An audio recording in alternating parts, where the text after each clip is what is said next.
In 2022, the Nobel Prize in Physics was awarded for a set of experiments that proved something so strange, it shook the very foundations of reality. The world we live in is made up of particles whose properties exist only when we look at them. In other words, the universe may not be as real as we think. Some even suggest this could be evidence that we are living in a simulation. And behind this discovery lies one of the greatest scientific debates of the 20th century between two giants of physics, Albert Einstein and Niels Bohr. History remembers it as the Great Bohr-Einstein debate. This debate began almost a century earlier, in 1927, at the Solvay Conference in Brussels. It brought together the greatest minds in physics. In this famous group photo, you can see Einstein, Marie Curie, Niels Bohr, Heisenberg, Schrödinger, de Broglie, and Dirac, 29 scientists in all, with 17 of them Nobel Prize winners. That meeting sparked the legendary clash between Einstein and Bohr over the meaning of quantum mechanics.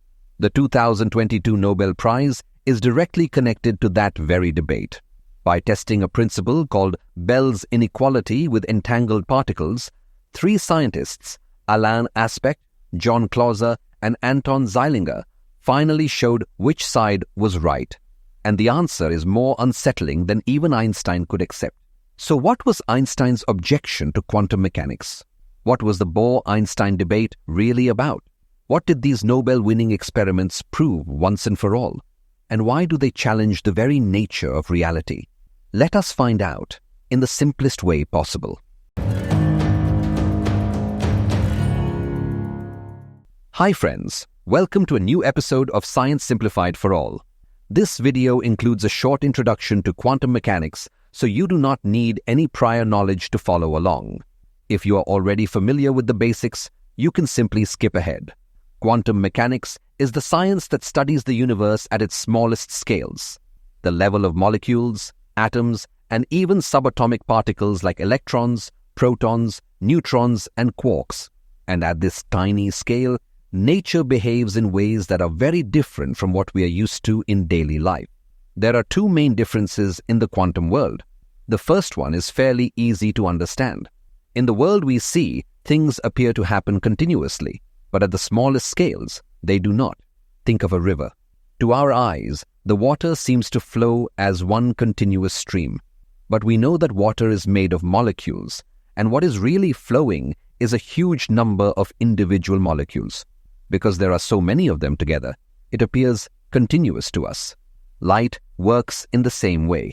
A beam of light looks like a steady flow of energy, but at the fundamental level, light is made up of tiny packets of energy called photons.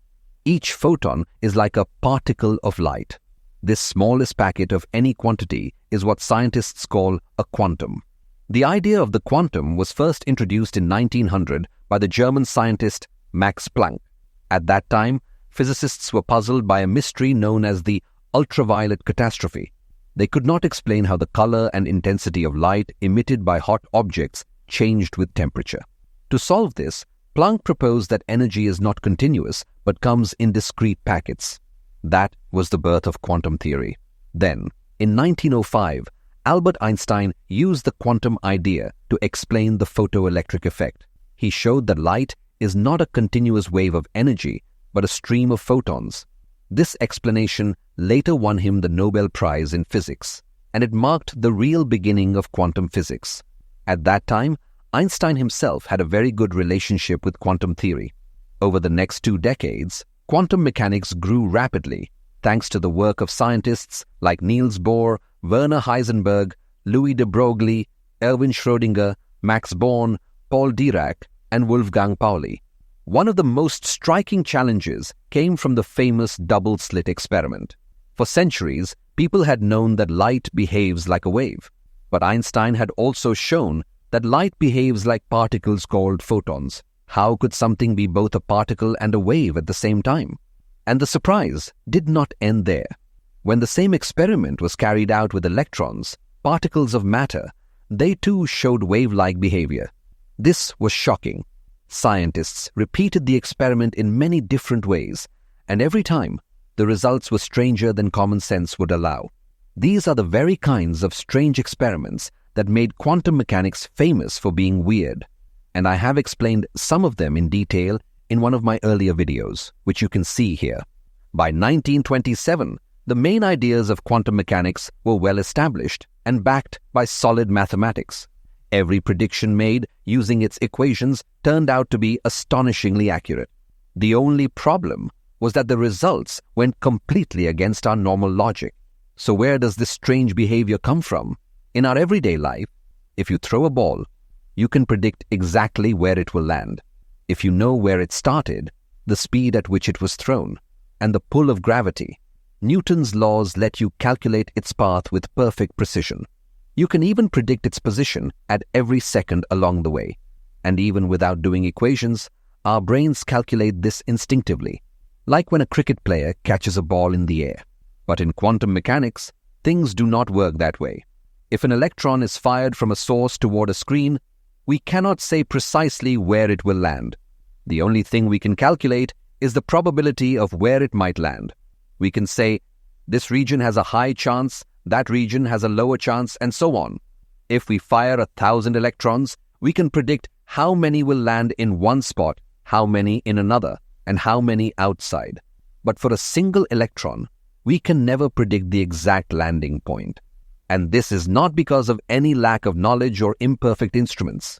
Quantum mechanics tells us that each electron actually travels as a probability wave, a spread of possible outcomes. Its position and path are not fixed until it finally strikes the screen. In other words, quantum mechanics does not say, we don't know the position. It says, the position is not determined at all until it is measured. This strange property is not limited to position alone. It applies to many features of quantum particles, their momentum, their spin, even their polarization. None of these properties are fixed until we measure them. Take spin, for example. Spin is a property that makes particles behave as if they are spinning around their own axis. It can take only two values. One we call upspin and the other downspin. The chance of a quantum particle being upspin or downspin is 50-50. But until we actually measure it, the particle is not in one spin or the other. Quantum mechanics says it is in both states at the same time, a superposition.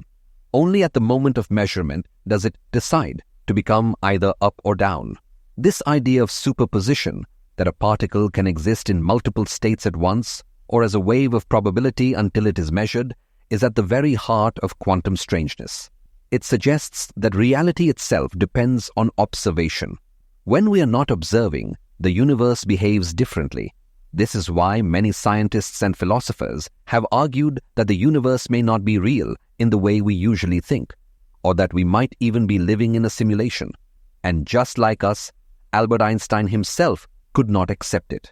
In fact, while many of us might struggle to fully grasp Einstein's theory of relativity, when it came to quantum mechanics, Einstein was on our side. He believed that a theory which described reality only in terms of probabilities had to be incomplete. At the 1927 Solvay Conference in Brussels, when the new quantum ideas were first presented to the world's leading scientists, Einstein began his opposition. He was deeply uncomfortable with the theory that said the universe is governed not by certainty but by chance. His response became legendary. God does not play dice with the universe. He also refused to accept the idea that the properties of particles, like their position or spin, do not exist until measured. To Einstein, that sounded absurd. At one point, he even asked Niels Bohr, "Do you really believe the moon is not there unless we look at it?" At that conference, Einstein made it his mission to challenge quantum mechanics every single day. Each morning over breakfast, he would present Bohr with a new thought experiment to show that the theory must be wrong. Bohr often struggled to reply immediately. He would spend the whole day discussing with his colleagues, and by dinner time, he would return with a convincing answer. The next morning, Einstein would arrive with yet another challenge. This duel of ideas continued for the entire conference. But as I mentioned earlier, the mathematics of quantum mechanics was extremely strong. And despite all of Einstein's efforts, no one at that conference could find a single flaw that proved the theory wrong. But Einstein did not give up. To prove that quantum mechanics was incomplete, he joined forces with two other scientists, Nathan Rosen and Boris Podolsky. Together, they studied the theory in depth, looking for a weakness, and eventually, they found what they believed to be a paradox, a situation that quantum mechanics predicted but which they argued could never actually happen. Their goal was simple: to show that quantum mechanics could not be the final word. This became famous as the EPR paradox, named after Einstein, Podolsky, and Rosen. So what exactly is the EPR paradox? According to quantum mechanics, under certain conditions, two particles can become linked in such a way that they share properties. For example, if two particles interact, their spins, momenta, or positions can become correlated. Once this happens, measuring one particle immediately reveals the state of the other, even if we never measure the second one at all, and even if it is light years away. It is as if the two particles remain part of a single system, no matter how far apart they are. Such particles are called entangled particles. Take one example. A photon can spontaneously convert into an electron and a positron. In this process, the two particles must always have opposite spins. If the electron turns out to have down spin, then the positron must have up spin, and vice versa. But here is the catch.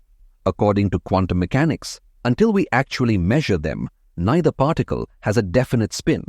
Each exists in a superposition of both up and down at the same time. If we measure the electron and find it to be up spin, then at that very same moment, the positron instantly has to become down spin, no matter how far away it is.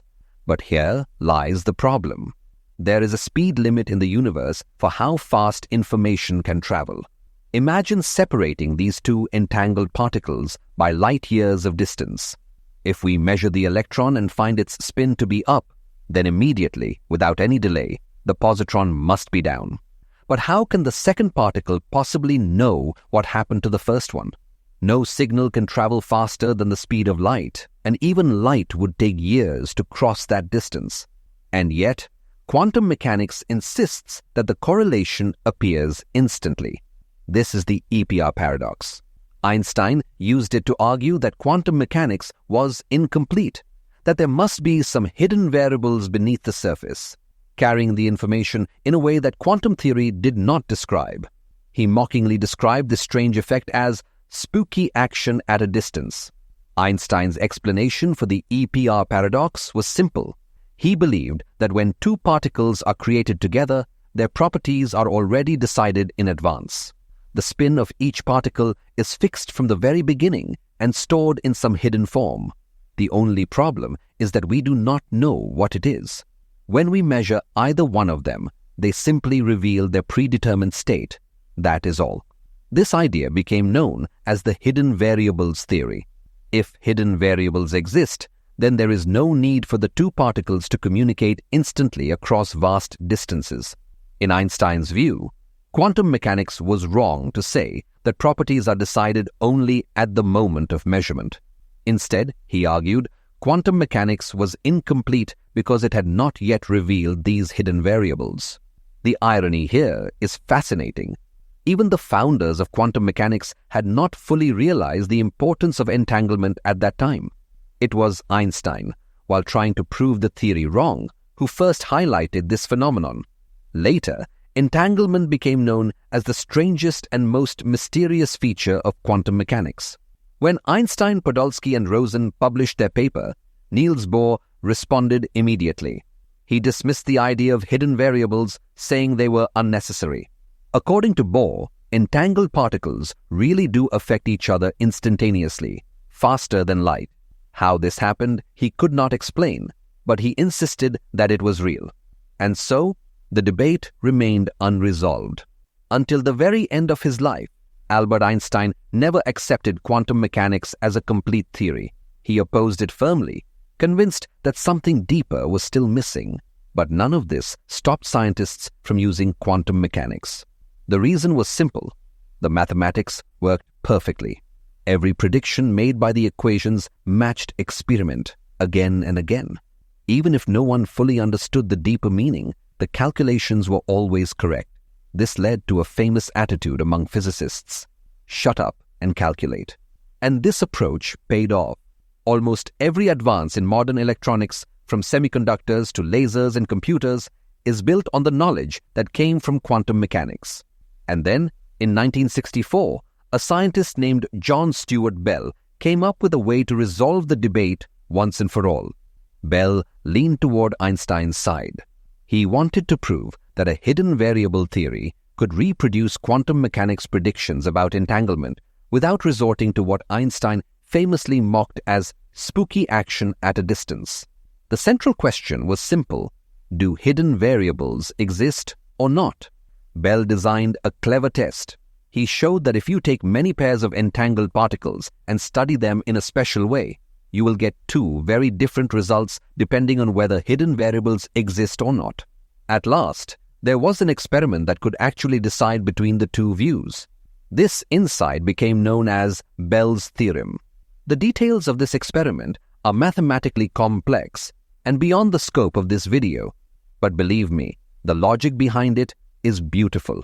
Bell translated the whole idea into a measurable condition called Bell's Inequality. Here is what it means. If the results of the experiment follow Bell's inequality, then hidden variables must exist. That would mean Einstein was right, and quantum mechanics would remain incomplete. But if the results violate Bell's inequality, then Einstein's idea of hidden variables is wrong. In that case, quantum mechanics must be accepted in full. Particles do not have definite properties until they are measured.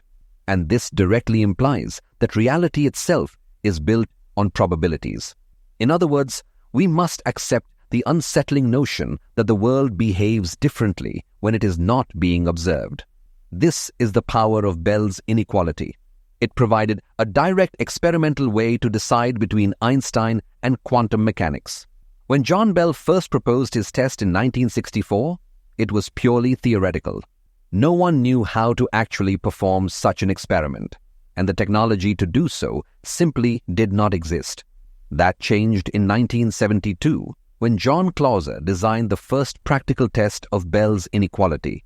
His results showed a clear violation of Bell's inequality, exactly as quantum mechanics predicted. That meant Einstein and his hidden variable theory were wrong, but there were still loopholes in the experiment, and because of that, it could not completely rule out the possibility of hidden variables. A decade later, in 1982, Alain Aspect improved the experiment and managed to close some of those loopholes. Once again, Bell's inequality was violated. But even then, critics pointed out other possible loopholes, so the question was not fully settled. In the decades that followed, Anton Zeilinger became one of the leading figures in experimental quantum physics. He and his collaborators carried out groundbreaking work on entanglement, even demonstrating a form of quantum teleportation. Over time, through Zeilinger's efforts and those of other groups around the world, the remaining loopholes were systematically closed. The outcome was always the same.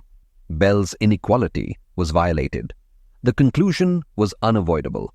Einstein's hidden variables did not exist. Niels Bohr had been right all along. And in the end, the very test that was first designed to prove Einstein right actually proved him wrong. In the quantum world, reality is mere probability, and quantum particles do indeed behave differently when they are not being observed. And with that, the great debate finally ended. The hope that quantum mechanics might one day be explained in terms of ordinary logic faded away. It remains as strange and mysterious as ever, almost like magic.